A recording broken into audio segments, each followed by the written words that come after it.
So we'll go ahead with MCQs of AC circuits. MCQs of AC circuits are very simple compared to electromagnetic induction. So पहला question, the potential difference V and the current I flowing through an instrument in an AC circuit of frequency F are given by, आपको EMF और current का equation दिया है 5 cos omega T and current is 2 sin omega T amperes. Bye the way EMF अगर cos है और current अगर sign है तो EMF लीड्स, करंट लैग्स, मतलब ये इंडक्टिव सर्किट होना चाहिए ideally speaking. The power dissipated in the instrument is, तो first of all you should know power dissipated in the instrument का जनरल फॉर्मूला होता है, if you remember, power is, याद है क्या, E R M S I R M S cos phi. और for अगर आपके पास दिख रहा है ये कॉस है और ये साइन है तो फेज डिफरेंस है आपका कितना, पाई बाई टू. अगर phase difference pi by two है तो cos pi by two is 0, तो average power is 0. Well by the way you must know inductive circuit और कैपेसिटिव सर्किट दोनों में ही पावर डिसिपेटेड 0 होता है. और अभी इसकी बात कर ही रहे तो बता देता हूं मैं आपको, इसको आप बोलते हो एपरेंट पावर, इसको आप बोलते हो पावर फैक्टर और इसको आप बोलते हो ट्रू पावर. तो this is apparent power, this is power factor and this one is true power. तो अभी इसके आगे से अगर ऐसा दिखा ना एक साइन एक कॉस, तो सॉल्व करना नहीं, डायरेक्टली आंसर आएगा आपका 0, option number A in this case.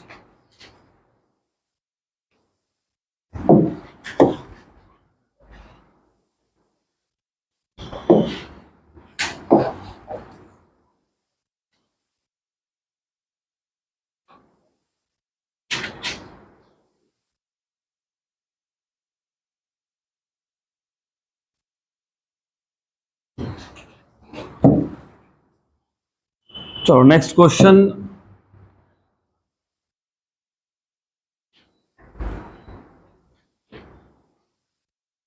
अगला question,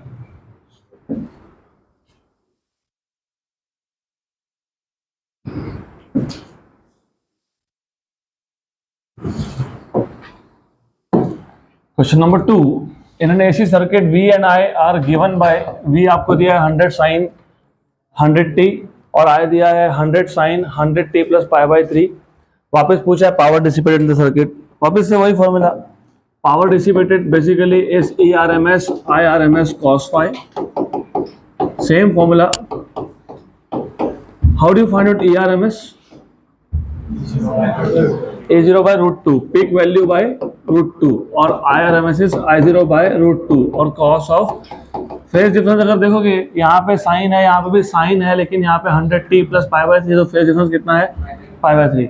and by the way ये करंट है आपको वो दिया हुआ है मिली एम्पियर में, current is in milli ampere and V is in volts. तो ये सिर्फ ध्यान रखना, देखते हैं अभी क्या आता है आंसर. तो E0 I0 बाई 2, E0 कितना है 100, I0 कितना है 100, root 2 into root 2 is 2, what is cos of pi by 3, 1 by 2, 1 by 2, correct, good. और ये जो था ना ये मिली एम्पियर में था, मिली एम्पियर में था मतलब 10⁻³ ये 10⁻4 और 10⁻³ तो 10, तो 10/4 कितना होता है 2.5, तो 2.5 वैट, 2.5 वैट, ऑप्शन नंबर सी.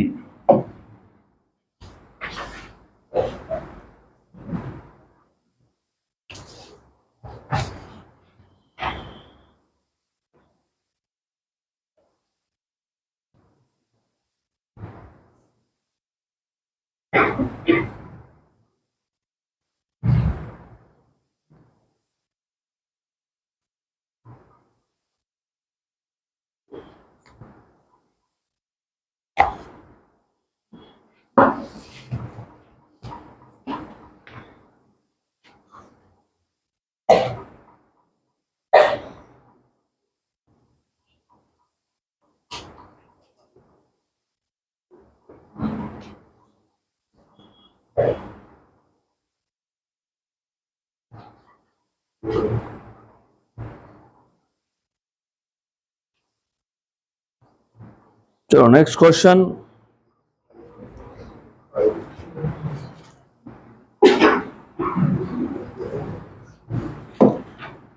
Next question,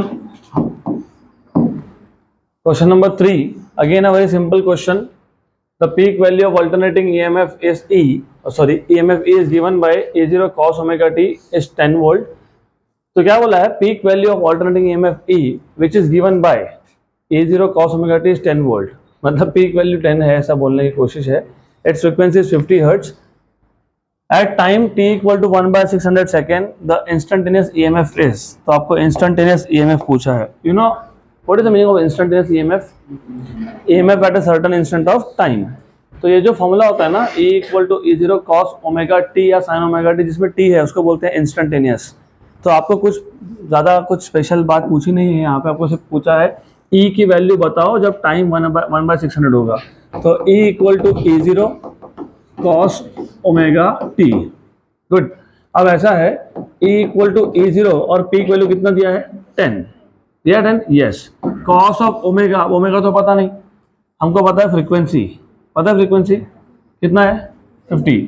तो 2 पाई एफ और टाइम कितना दिया हुआ है, 1/600. तो this is equal to 10 cos of 2 pi और एफ कितना था, 50 अपॉन 600. ऊपर 100 नीचे 600 कैंसिल हो गया, π/6 बचा.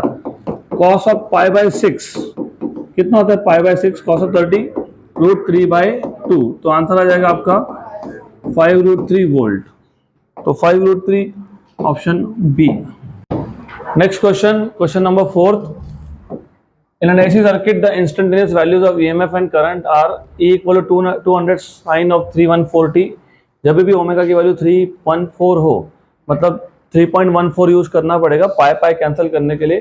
करंट दिया हुआ है sine of 314t plus π/3 ampere. Current का पीक वैल्यू 1 है, मतलब क्योंकि कुछ लिखा नहीं है, दैट इज 1.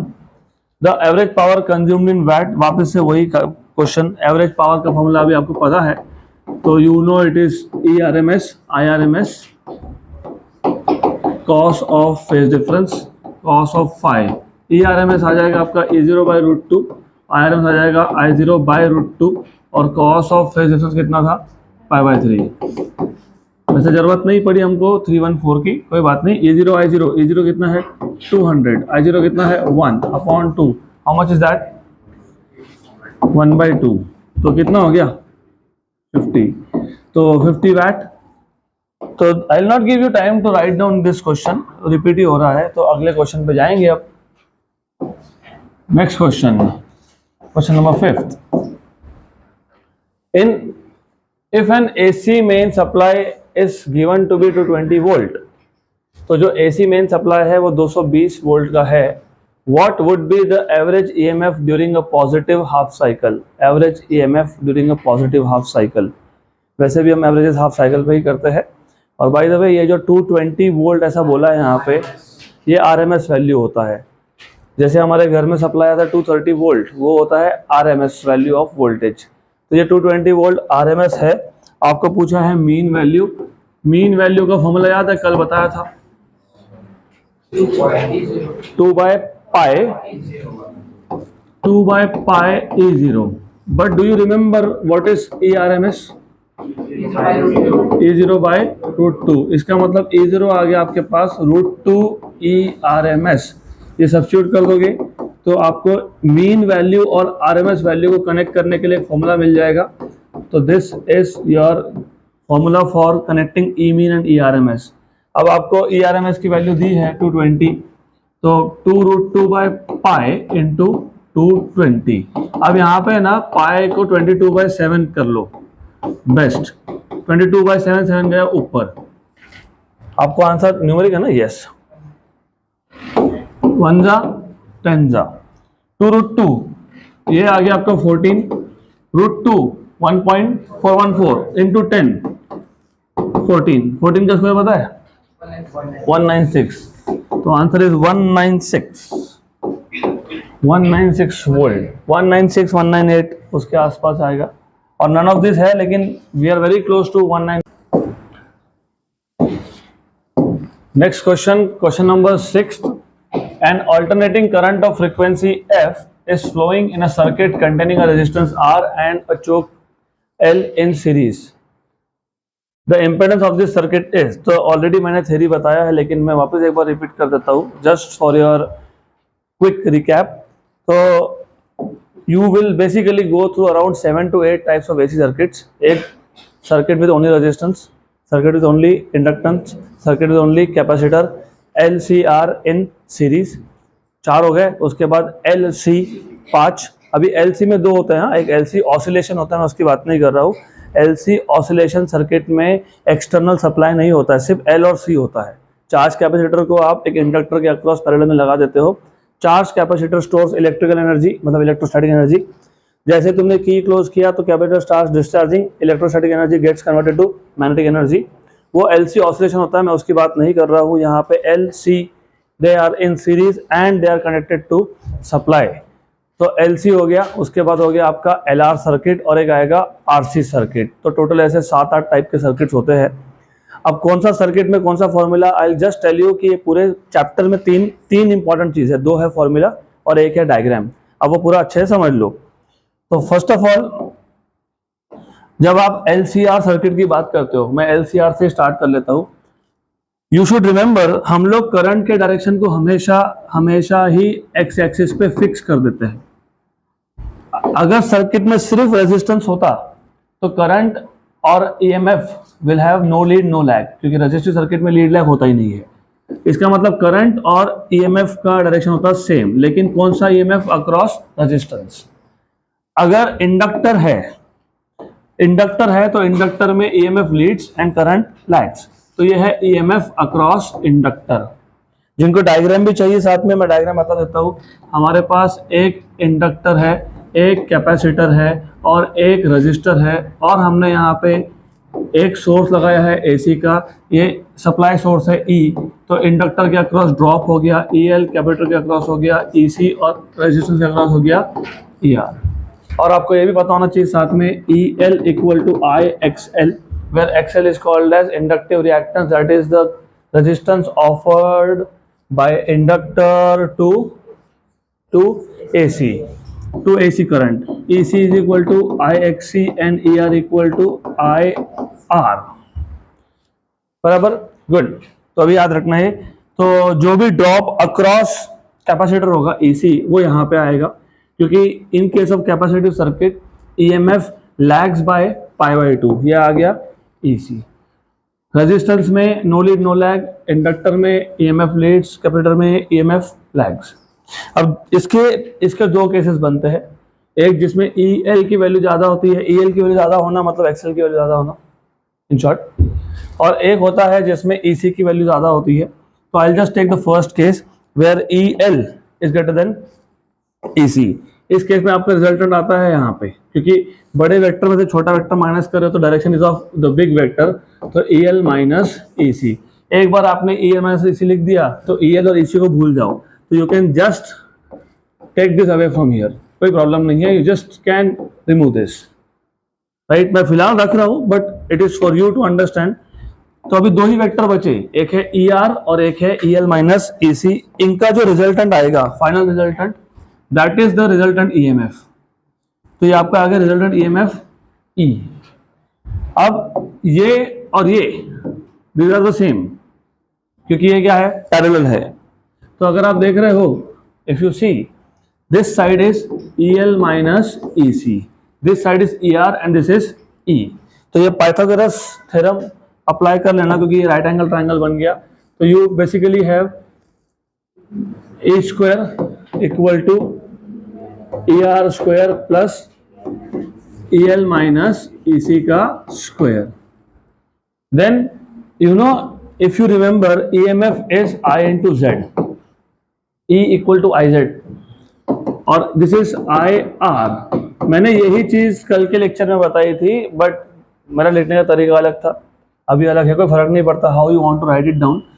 तो ये आ जाएगा IXL माइनस IXC का स्क्वायर. I स्क्वायर कॉमन निकाल के कैंसिल. तो ये आ गया Z square equal to R square plus XL minus XC का स्क्वायर, तो z equal to under root of R square plus XL minus XC square. By the way मैंने अभी बताया तुमको E L I XL, A C I XC, E R I R और E equal to I Z. तो E equal to I Z ऐसा लिख सकता हूँ मैं E R equal to I R लिख सकता हूँ, और मैं इसको लिख सकता हूँ आई एक्सएल माइनस एक्सी, और तीनों में आई और आई कॉमन है। अगर मैं आई हटा दूँ, कॉमन फैक्टर हटा दूँ, तो एक ट्राइंगल बनेगा जिसको तुम बोलते हो इम्पेडेंस ट्राइंगल। इम्पेडेंस ट्राइंगल ये आपको चाहिए होता है to solve the question here, और ये एंगल है आपका फाई। और एज यू कैन सी इस सर्किट में एलसीआर सर्किट था, इसमें ईएल की वैल्यू ज़्यादा थी, ईसी की वैल्यू कम थी, तो जो आपका ईएमएफ आया वो फर्स्ट क्वाड्रेंट में आया।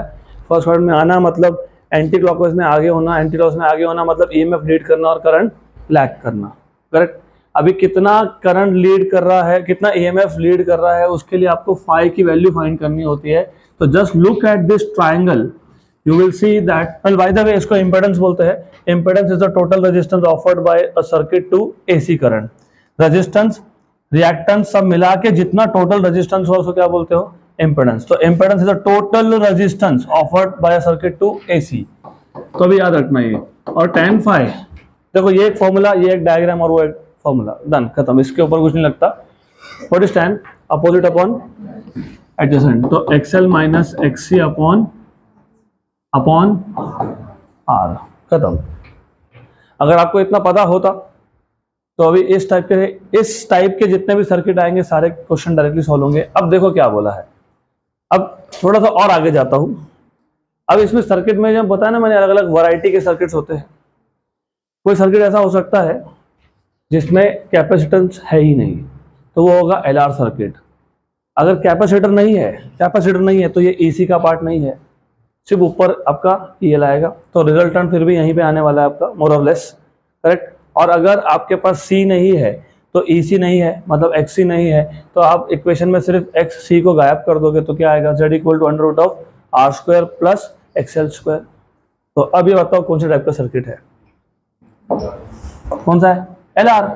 तो एलआर में आपको इंपोर्टेंस पूछा है, क्या आएगा, under root of R square plus XL square. और XL अगर आपको याद होगा तो XL होता है ओमेगा एल, तो ओमेगा एल का स्क्वायर, और ओमेगा होता है 2πf, तो R square plus 2πf L का स्क्वायर, मतलब R square plus 4π square F square L square. कहाँ दिख रहा है, ऑप्शन बी। हमने फॉर्मूलाज देखे, अभी उसके एप्लीकेशन यहाँ से आगे स्टार्ट हो जाएंगे। Resistance of 300 ohm and inductance of 1/pi Henry are connected in series to AC voltage of 20 volt and 200 hertz frequency. The phase angle between voltage and current is। ये भी LR सर्किट है क्योंकि इसमें सिर्फ L और R है, और आपको फेज एंगल पूछा है। मैंने आपको अभी भी बताया phase angle tan phi was XL minus XC by R। यहाँ पे बेसिकली XC है ही नहीं क्योंकि इट इज LR सर्किट, तो XL by R आएगा, तो tan phi XL by R। अभी XL कैसे फाइंड करते हो, तो XL is omega L, omega is 2πf L। Frequency आपको कितना दिया हुआ है, फ्रीक्वेंसी कितना बोला, फ्रीक्वेंसी 200 बोला है ना, फ्रीक्वेंसी इज 200 हर्ट्ज, और L इज 1/π, तो आपको XL की वैल्यू मिल गई 400, और R कितना दिया हुआ है 300, तो tan phi is XL is 400 by 300, तो 4/3, तो phi equal to tan inverse of 4/3, तो tan inverse of 4/3, option A. अगला question number 8, an inductance of 1 millihenry, condenser मतलब कैपेसिटर होता है, of 10 microfarad and a resistance of 50 are connected in series. The reactances of inductor and condenser are same। Resonance circuit की बात हो रही है यहाँ पे, XL और XC की वैल्यू सेम कर दी तो Z इक्वल टू R आता है, Z equal to under root of R square plus XL minus XC square. इन्होंने बोल दिया कि reactances of inductor and condensers are same, the reactance of either of them will be. तो what is the value of reactance of either of them, तो कोई भी find कर लो फिर एक। तो according to the question they are telling you XL equal to XC. Good. और आपको पूछा है कोई भी एक रिएक्टेंस बता दो। अब एक चीज समझ लो, तुम एक्सएल फाइंड करो या तुम एक्ससी फाइंड करो, तुमको ओमेगा चाहिए। और जब एक्सएल इक्वल टू एक्ससी होता है, रेजोनेंस सर्किट होता है, तो ओमेगा होता है 1/√LC। अब जिनको याद नहीं वो कहाँ से आया, तो याद कर लो। अब ये होता है ओमेगा एल, ये होता है 1/ωc, तो ओमेगा स्क्वायर बन जाता है 1/LC, तो ओमेगा आता है 1/√LC। तो आपके पास एल और सी की वैल्यू है। एल आपको दिया है 1 मिली हेनरी, मिली मतलब 10⁻³ और ये आपको दिया है 10 माइक्रोफैरड। 10 माइक्रोफैरड मतलब 10 × 10⁻⁶, तो दैट इज 10⁻⁵। 10 माइक्रो, 10 × 10⁻⁶, तो 10⁻⁵। 10⁻⁸ का रूट 10⁻⁴, 10⁻⁴ ऊपर गया तो 10⁻+4, ये आ गया ओमेगा। फिर मैं एक्स एल ही फाइंड कर लेता हूँ, because it is simple. Omega L, omega is 10⁻⁴ और एल कितना था, मिली था ना, मिली, हाँ, तो कितना आ गया 10, तो 10 10 10, ऑप्शन डी।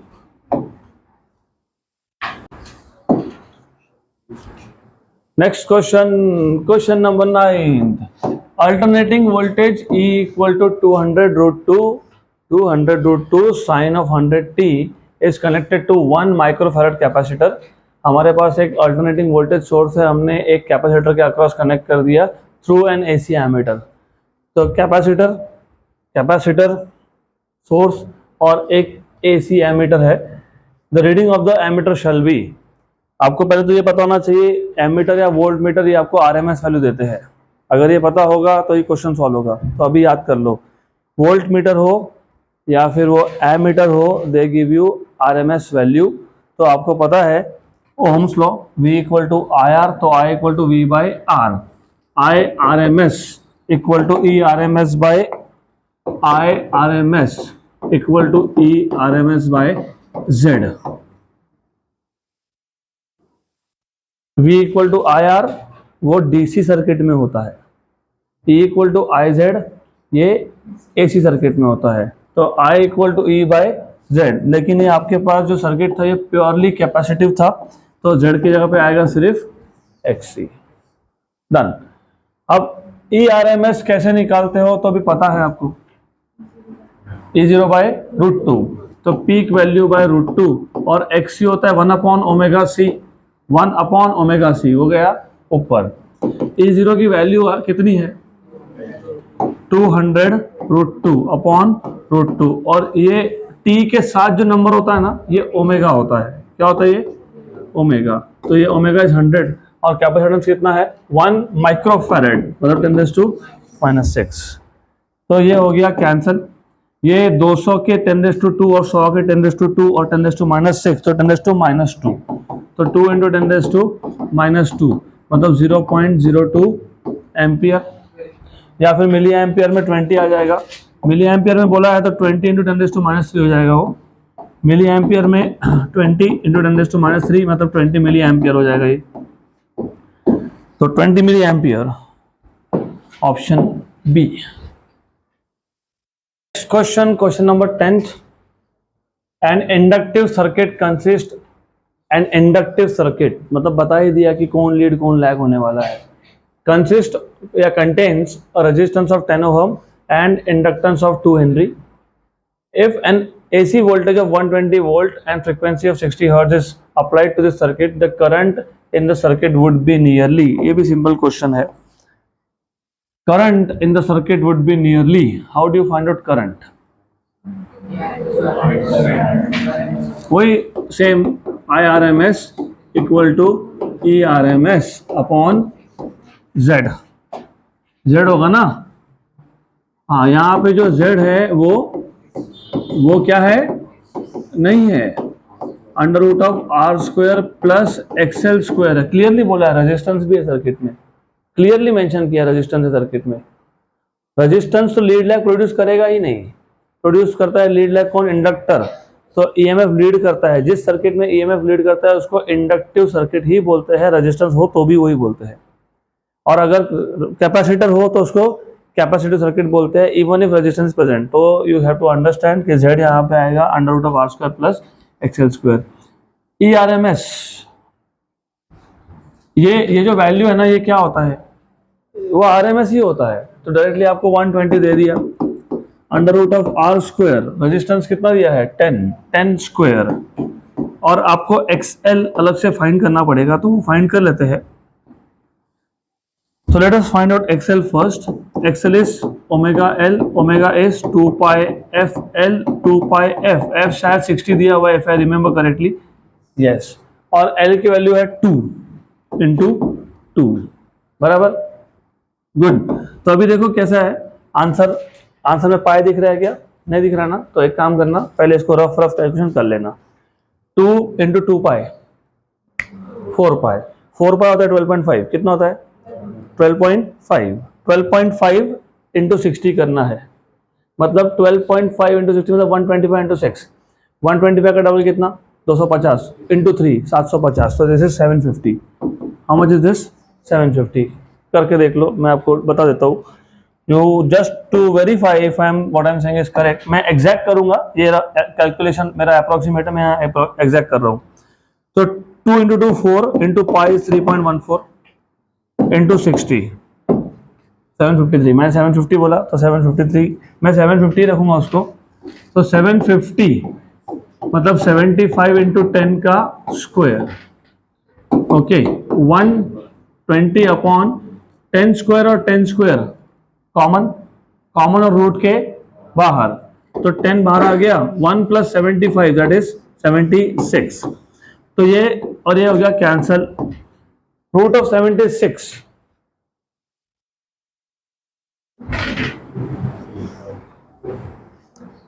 8.5 के आसपास आएगा ना, 8 स्क्वायर इज 64, 9 स्क्वायर इज 81, तुम्हारा जो नंबर है ये 76 है, 8.5। और how do you find out number, square of number ending with 5, पहले ये लिख लो इधर 25, 5 का स्क्वायर, 8 का अगला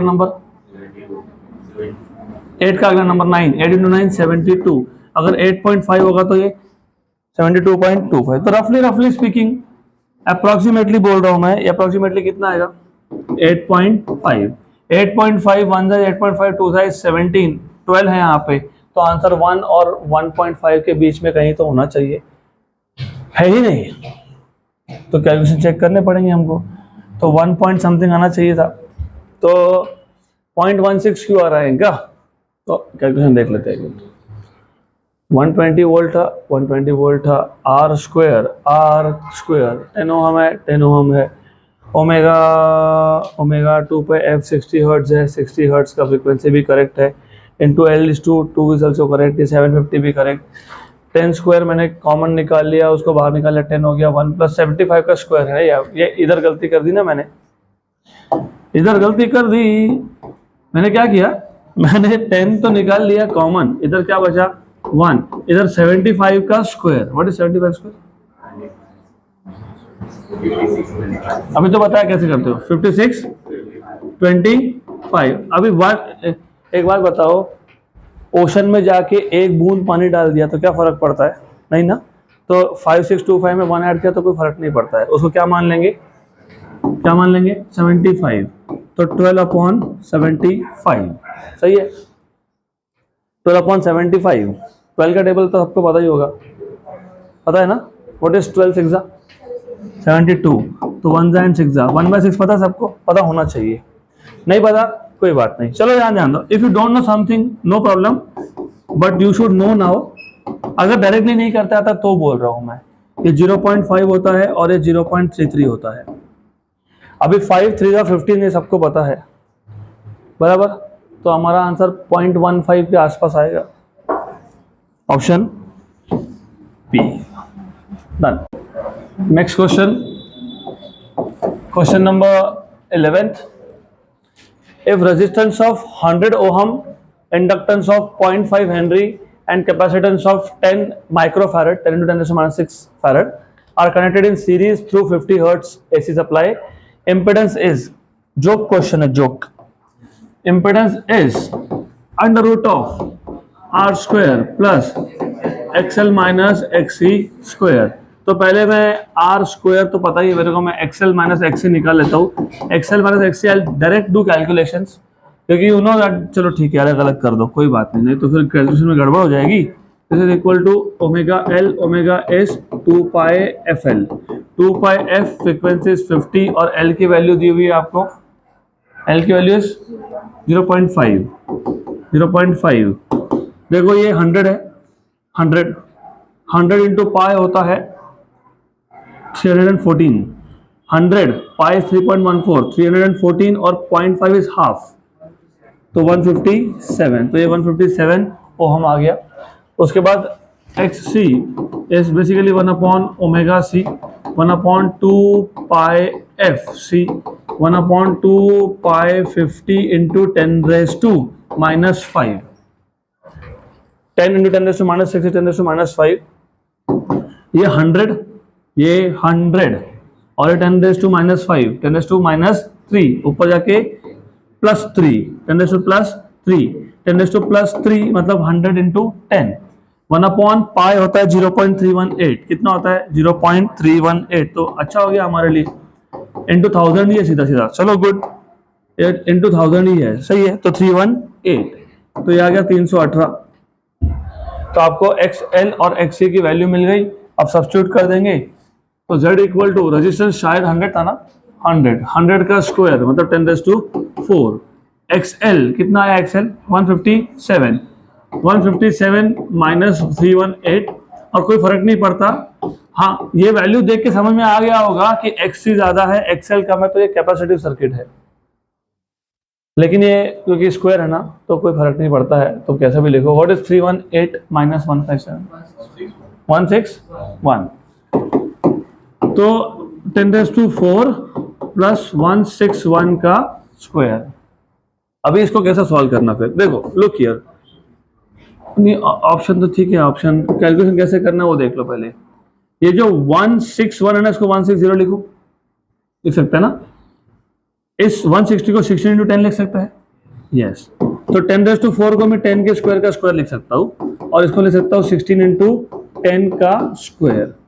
यहाँ पे 10 स्क्वायर, यहाँ पे 10 स्क्वायर कॉमन, और रूट के बाहर कितना आ गया 10, तो यहाँ क्या बचा 10 स्क्वायर मतलब सिर्फ 100, और यहाँ पे कौन बचा, बोलो 16 स्क्वायर कितना 256 और 100 is 356। What is the nearest square root that you know? 320, 324, 18 into 10, 180। 180 के ऊपर आंसर आएगा 189.72। Done. Next question number 12। In a series circuit R के वैल्यू आपको 300 दिया है, L 0.9 है, कैपेसिटर 2 माइक्रोफैरड है, एंड ओमेगा की वैल्यू 1000 रेडियन पर सेकंड है। फिर से इंपेडेंस पूछा है, तो I think I should skip this question. तो I should give you as an assignment, क्योंकि now you know how to calculate, how to find out what is impedance under root of R square plus XL minus XC square. आपको XL और XC find करते भी आता है, तो this is assignment. I will go to the next question number 13। In LR circuit, value of L is 0.4 by pi Henry and the value of R is 30 ohm. If in the circuit an alternating EMF of 200 volt at a frequency of 50 cycles per second मतलब 50 hertz is connected, the impedance of the circuit and current will be। तो this is something थोड़ा सा अलग है, आपको impedance पूछा है और current भी पूछा है। तो impedance कैसे find करोगे, सर्किट में से कौन है L and R। तो सिर्फ L and R हो तो क्या होता है R square plus XL square. XL क्या होता है ओमेगा L, ओमेगा क्या होता है 2 pi F L, 2 pi F frequency कितना दिया है 50, L की वैल्यू कितनी दी हुई है 0.4 बाय पाई। हमारा काम आसान कर दिया, पाई पाई कैंसिल हो गया, 100 इंटू 0.4 इज 40, तो 40 ओम आ गया। तो आपको यहाँ से मिल जाएगा Z का value under root of R square. R की वैल्यू कितनी दी हुई है, हाउ मच इज R 30। तो ये देखो ऐसे कैलकुलेशन करने ही नहीं होते, 30 40 30 स्क्वायर 40 स्क्वायर 2500, 2 और 5 दिखना चाहिए, मतलब उसका रूट आना चाहिए, दैट इज 5 50 है वो 50 है क्या 50 डी। तो जब भी आपको स्क्वायर रूट के अंदर 30 square 40 square 3 square 4 square 300 square 400 square 3000 square 4000 square ऐसा नंबर आए तो आंखें बंद करना और पहला नंबर 5 आंसर में ढूंढना। 5 पहला ऑप्शन नंबर डी में है, सॉल्व करना नहीं, फिर भी टाइम वेस्ट करना होगा तो करो। 900 प्लस 1600 2500, 2500 का रूट होता है 50, तो 50 ओहम 50 ओहम हो गया। गुड। अभी ये तो हो गया, करंट तो भी फाइंड करने की जरूरत नहीं, लेकिन फिर भी कर लेते हैं। You know IRMS is ERMS by Z। ERMS कितना है दिया हुआ है 200, 200 बाय 50 तो कितना हो गया 4 एम्पियर, तो 50 ohm and 4 ampere, option number D. Next question question number 14। Solve करना नहीं है कुछ भी इसमें, यहाँ ध्यान दो। आपको LCR सर्किट बताया है और आपको बोला है इम्पिडेंस बताओ। Under root of R square plus XL minus XC square, R square plus XL is omega L और XC is 1 omega C, square का रूट, ऑप्शन बी। खत्म हो गया। अगला question, in the circuit shown below the AC source has voltage 20 cos omega t volts with omega equal to 2000 radian per second. The amplitude of the current, amplitude मतलब peak value होता है, तो आपको amplitude पूछा है will be nearest to।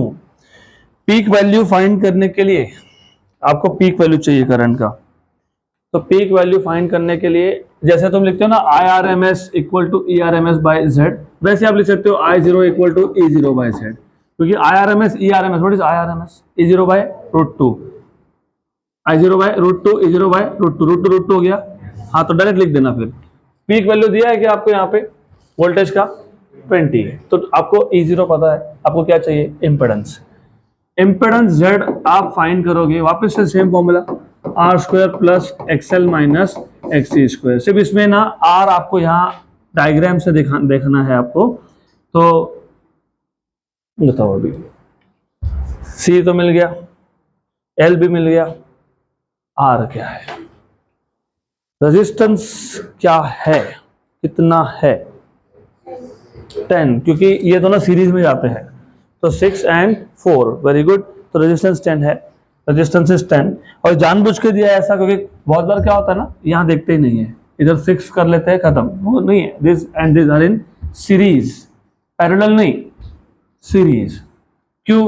क्योंकि series combination का definition क्या था, the two components have only one point in common, तो वन ही तो कॉमन है, राइट। देखो ये सोर्स का एक एंड रेजिस्टेंस को है और दूसरा एंड इंडक्टर को है, इंडक्टर का एक एंड और रेजिस्टेंस का एक एंड, एक ही एंड कॉमन है, दिस इज सीरीज कॉम्बिनेशन। तो आपको R की वैल्यू तो मिल गई 6 + 4 दैट इज 10 ओहम। XL आप फाइंड कर लोगे ओमेगा L से, आपको ओमेगा की वैल्यू डायरेक्टली दी हुई है और L यहाँ पर दिख रहा है 2000 × 5 मिली हेनरी, तो 10⁻³ + 3 कैंसिल, तो कितना हो गया 10। और XC, what is XC? 1 omega C, omega is 2000 और C की वैल्यू कितनी है 50 माइक्रोफैरेड, कितना है 50 माइक्रोफैरेड, 50 माइक्रो 10⁻⁻5 हो जाएगा, 50 × 10⁻⁻6, 5 × 10⁻⁻5, ये कैंसिल हो गए। 10⁻³ और -5 कितना है -2 और 10 -1 ऊपर गया 10, तो आपको पता है XL और XC की वैल्यू अगर सेम हो गई तो ये रेजिस्टिव सर्किट है, क्योंकि XL और XC कैंसिल हो गया, सेम वैल्यू आ गई ना, तो यहाँ पे जब सब्स्टिट्यूट करोगे तो 0 होगा ना ये, तो Z इक्वल क्या बचेगा। तो ऐसे टाइप के सर्किट में यू शुड नो वैल्यूज देख के समझ में आना चाहिए ये सेम है, तो Z equal to just R square और Z इक्वल टू R, और R की वैल्यू कितनी आई 10 है ना, यस। क्या चाहिए था आपको, क्या पूछा है, current, peak value of current E0 by Z, Z is R, E0 कितना था 20 और ये कितना है 10, तो कितना हो गया 2 एम्पियर, तो peak value of current is 2 ampere, that is option number A. Next question number 16, there is a 5 ohm resistance in an AC circuit inductance of 0.1 Henry is connected with it in series. तो ये L R circuit है, अभी तक तो capacitance की बात नहीं की है, तो एल आर है। If equation of AC EMF is 5 sin 50t then the phase difference between current and EMF is. चलो अभी यहाँ ध्यान दो, पहले क्वेश्चन के अच्छे से समझ लो। सर्किट में रेजिस्टेंस है, सर्किट में इंडक्टर है, तो देयर इज नो कैपेसिटर। तो अब जो इंपेडेंस ट्रायंगल था वो मॉडिफाई कैसे हो, ध्यान रखना। आपका जो x डायरेक्शन में वेक्टर था वो r है, राइट, और उसको जो परपेंडिकुलर था वो xc है। मैं डायरेक्ट क्वेश्चन सॉल्व करके दे रहा हूँ इसलिए पता होना चाहिए, फिर ड्रॉ भी कर दूंगा डायग्राम। r और xc, राइट, उससे आपको हाइपोटेन्यूज मिल जाएगा, बराबर। r कितना है, r 5, करेक्ट, और xl sorry not x, inductance है ना, c नहीं है, xl is omega l, l कितना है, ओमेगा कितना है 50, 5 and 5, 5 and 5, 5 and 5, तो हाइपोटेन्यूज 5√2, सही है, under root of 5 square plus 5 square, तो 5√2, तो हाइपोटेन्यूज कितना आ गया, 5√2। आपको पूछा है फेज डिफरेंस, मतलब फाई की वैल्यू पूछी है, क्या पूछा है, फाई, बराबर। अभी ये आपके ऊपर है, you can use cos also, you can use tan also. अगर टैन यूज करना था तो आपको हाइपोटेन्यूज फाइंड करने की जरूरत नहीं है। What is tan, opposite upon adjacent, opposite कौन है 5, एडजेसेंट कौन है 5, तो 1, टैन के लिए 1 कब होती है, ऑप्शन सी, खत्म। फिर भी जिनको नहीं समझा चलो कोई बात नहीं, ये ना ये इम्पेडेंस ट्रायंगल मैंने बोला था, it's very powerful tool for circuit analysis. और अगर आप आगे जाके इंजीनियरिंग करने वाले हो तो अभी सीख लो, क्योंकि वापस फर्स्ट ईयर में कंपलसरी सब्जेक्ट है, इलेक्ट्रॉनिक्स या इलेक्ट्रिकल दोनों में से एक, जो भी है अभी याद नहीं मेरे को। ये कौन होता है R, ये होता है XL माइनस XC, इसमें इस सर्किट में C तो है ही नहीं, तो कौन बचा XL, और ये कौन होता है फाई। XL क्या होता है ओमेगा L, ओमेगा कितना दिया हुआ है 50, L कितना है 0.1, तो कितना हो गया 5, ये भी कितना है 5। आपको क्या पूछा था फेज डिफरेंस, फेज क्या होता है 5, तो क्या पूछा है 5, what is tan 5, opposite upon adjacent, opposite कौन है XL और R, 5/5 1, तो tan 5 is 1, तो 5 is equal to pi/4, pi/4।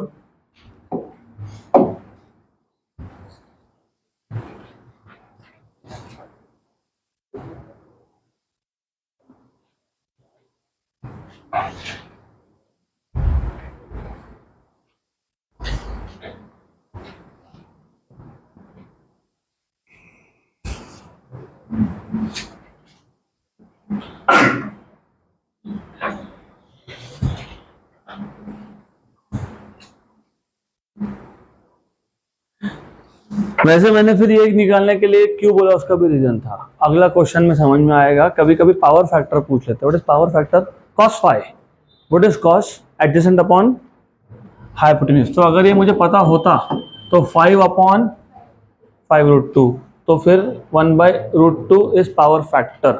Okay good.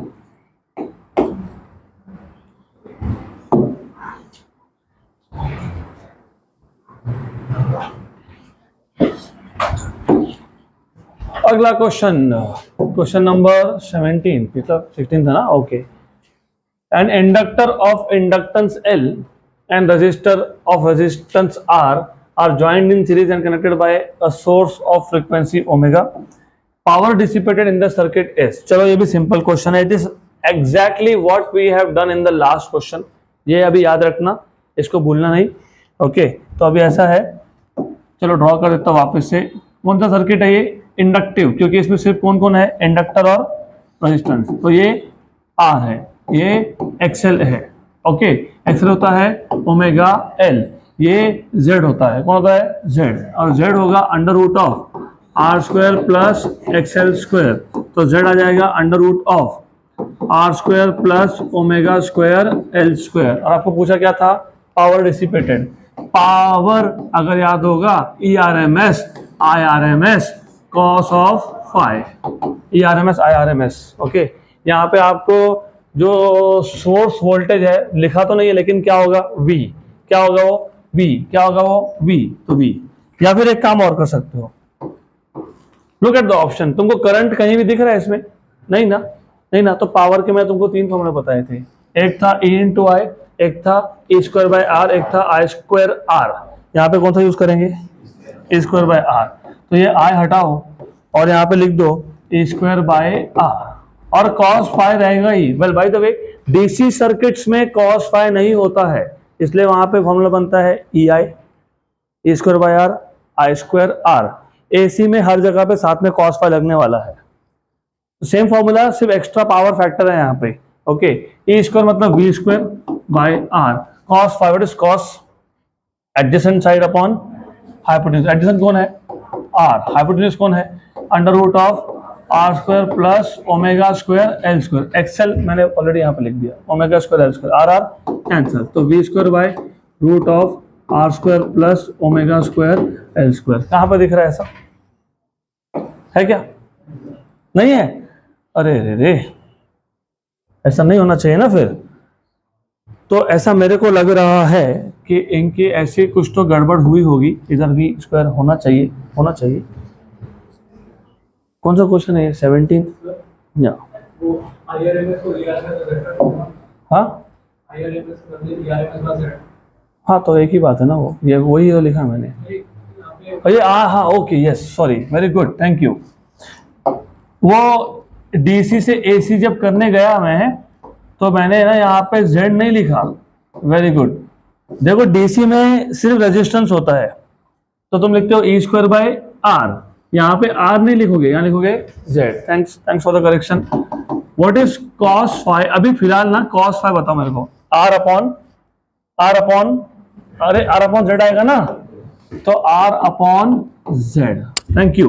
तो ये आ जाएगा आपका E मतलब V, R और Z का स्क्वायर, तो V square R upon Z square. Z square मतलब सिर्फ रूट हटा दो, अभी आ जाएगा answer, no problem. R square plus omega square L square. अभी ठीक है, अभी तो मिल जाएगा। मिल गया? हाँ मिल गया। Option B. Next question, question number 18th. In the circuit shown in figure, neglecting source resistance, the voltmeter and ammeter reading will respectively be. Voltmeter और एमीटर का रीडिंग मैंने बताया था, वो आरएमएस वैल्यूज होते हैं। तो आपको बेसिकली वीआरएमएस और आईआरएमएस पूछा है, तो how do you find that out? तो पहले देख लो, यहाँ पे 240 वोल्ट लिखा हुआ है। क्या लिखा हुआ है? 240। तो वोल्ट, ये वोल्ट मीटर नहीं है, ये सोर्स है, सोर्स राइट। वोल्ट मीटर वहाँ कनेक्ट किया है, वो बाद में देख लेंगे। पहले एमीटर का रीडिंग निकाल लो। How will you find out ammeter reading? ERMS by Z। ERMS कितना है? 240, और Z फाइंड कर लोगे तो आपको मिल जाएगा IRMS is equal to ERMS by Z, और Z है अंडर रूट ऑफ, ये तो देखो ये तो सेम ही, ये 25-25 है ना, एक्सएल एक्सी की वैल्यू सेम है, तो सीधा सीधा Z इक्वल टू आ जाएगा R। तो एक्सएल और एक्सी की वैल्यू सेम होने की वजह से Z इक्वल टू हो जाएगा R। तो IRMS आपका आ जाएगा ERMS which is 240 upon Z equal to R, और R की वैल्यू कितनी है? 30। तो कितना आ गया? 8। तो 8 एम्पियर, 8 एम्पियर, ऑप्शन डी। बराबर, good, done. So that's it for today. We'll stop at this question.